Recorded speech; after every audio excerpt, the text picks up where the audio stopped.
Il est temps pour conclure notre travail de jeter un coup d'œil global sur ce qui s'est passé, pour tenter de saisir le sens de l'histoire des mathématiques à l'aune de leur rapport au rationalisme ontologique. Nous sommes partis d'un modèle rationaliste pour qui la raison nous révèle l'essence mathématique de l'être, conformément à un concept absolu de vérité.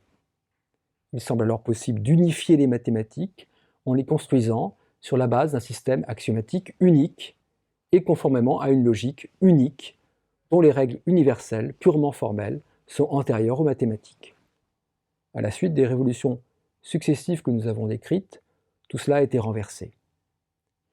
Il y a une infinité de logiques, il y a circularité entre logique et mathématiques, il n'y a pas de système axiomatique unique sur lequel on pourrait fonder totalement les mathématiques ne sont pas unifiables, et même la notion d'être doit être abandonnée au profit d'une conception plurielle, relative et hétérogène de la réalité objective. Alors, est-ce le triomphe du sceptique qui est l'opposant historique du rationaliste? Certainement pas. Car le sceptique est un adversaire, certes, du rationalisme, mais aussi et surtout de la rationalité. Or, ce sont les progrès et l'expansion de la rationalité logico-mathématique qui ont conduit au dépassement du rationalisme, qui en fait se révèle être un modèle rationnel trop simple, ou si l'on veut, pas assez rationnel, contrairement à sa prétention. Non seulement on peut continuer à faire des mathématiques par-delà le rêve rationaliste de savoir absolu, mais les mathématiques nouvelles sont plus puissantes et plus riches que celles du passé, celles dont rêvaient les rationalistes.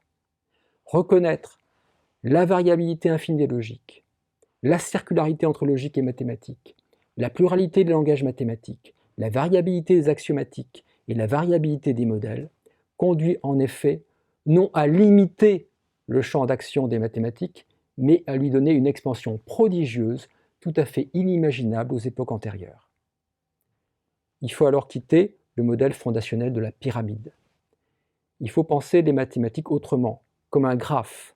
Descartes pensait déjà le savoir sur le modèle d'un graphe, un graphe extrêmement simple, celui de l'arbre. Un graphe, c'est un ensemble de points reliés par des traits, et l'arbre, schématisé, c'est effectivement un graphe. Mais les mathématiques ne peuvent pas être comprises sur le modèle de l'arbre parce qu'elles n'ont pas de racine absolue, elles n'ont pas d'orientation absolue. Il y a un autre modèle célèbre de graphe qui est le modèle du rhizome de Deleuze. Mais là encore, ce n'est pas un modèle qui peut décrire les mathématiques parce que pour Deleuze, le rhizome est connexe, à savoir que n'importe quel point est relié à n'importe quel autre et même, précise-t-il, doit pouvoir être relié à n'importe quel autre dans un rhizome. Or, les mathématiques telles que nous les avons comprises ne sont pas connexes. Il faut ajouter que ces mathématiques sont un graphe, donc non connexe, avec des branches infinies, des boucles, parce qu'il y a de la circularité, et leur évolution n'est pas linéaire.